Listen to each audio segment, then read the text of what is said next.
Obsessed music is basically the hard rock, and that's my favorite genre. That's the genre that influences me the most. That's the genre that I put on in my stereo when I need to vacuum my house and be motivated, is the Obsessed. I put the Obsessed on to vacuum. I remember we went to DC, and there were all these kids there who traded Obsessed demos and Obsessed tapes, and everybody was really into it. And I took one home and I listened to it, and it was, you know, the shit. There was something really cool about it, and it was in that really good, like, you know, messed up, heavy 70s style.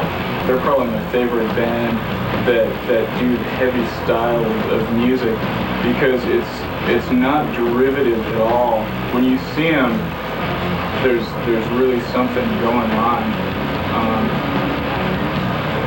that's really original and really easy to get into, and they're heavy as hell.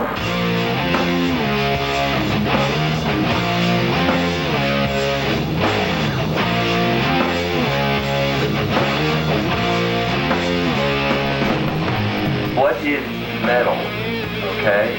What is a metal band supposed to do, and what is a metal band supposed to portray? Now there's one aspect with it, the metal thing, is where they say, well, it's straight out of a comic book, and we should make it, you know, the ultimate in metal is Kiss, or Motley Crue, or Iron Maiden, where they just bring things to excess, where Obsessed was a kind of with the opposite. How little could we do to portray this image of metal? The tempo of the band was the thing that really set them way ahead. And so many bands, and you know, the heavy metal punk rock thing, they just don't realize how much more punches you can get in if you just slow it down a little bit, man.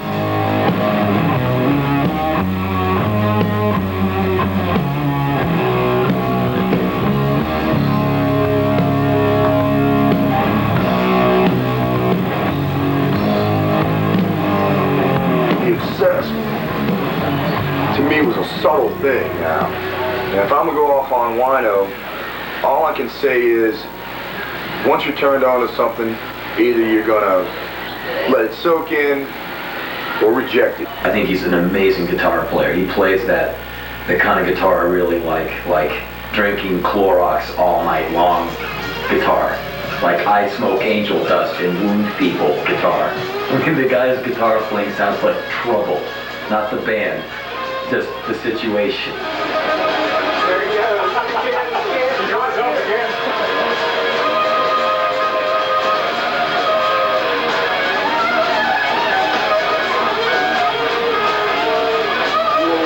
Oh, that was Brother Bluesfield.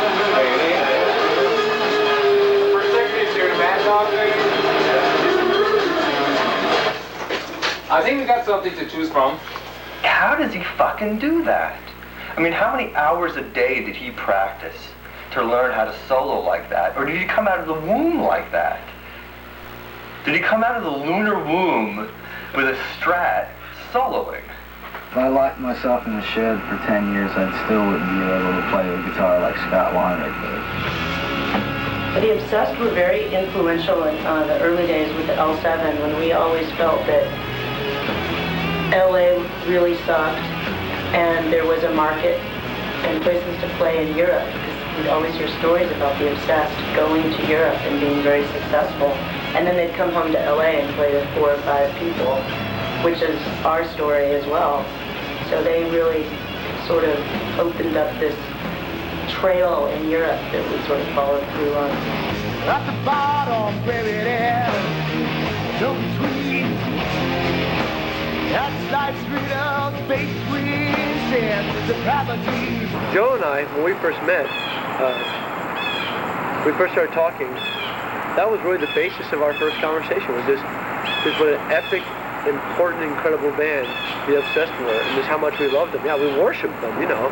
And when we first started playing, it was just like, well, let's see if we can write a bunch of songs like the Obsessed or something. When it's authentic, and when it's a feel that can't be denied, then I'd say Wino, you know? What a fucking guitar player, number one.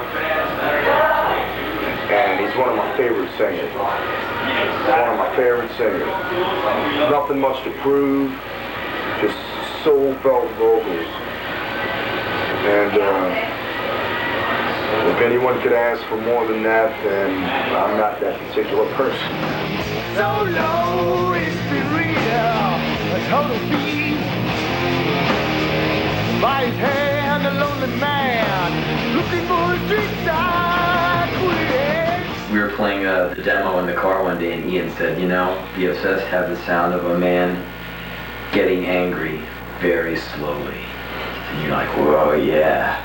And like, it's once you get a man who's slow to angry, he stays angry a long time. Almost magical kind of music. It's like, there's so much honesty and natural heaviness that comes out of that guy. It's kind of amazing, really. Not much else I can say.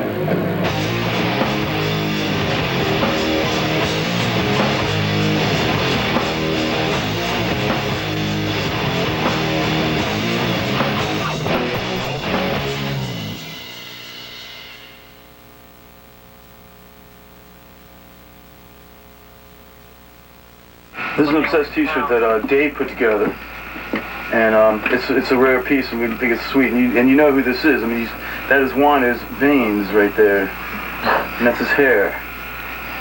And that's a shirt right there. Back then, I was heavily into like dreaming, you know, and I showed him some of my dreams sometimes, you know. So he decided to write songs about it, you know, like he said, Eric, I wrote some songs about you. I said, oh no, man. You know, I got a picture of Scott when he was younger, man. You want to see it? I'd love to see it. That's what we think. It's pretty close. Christ.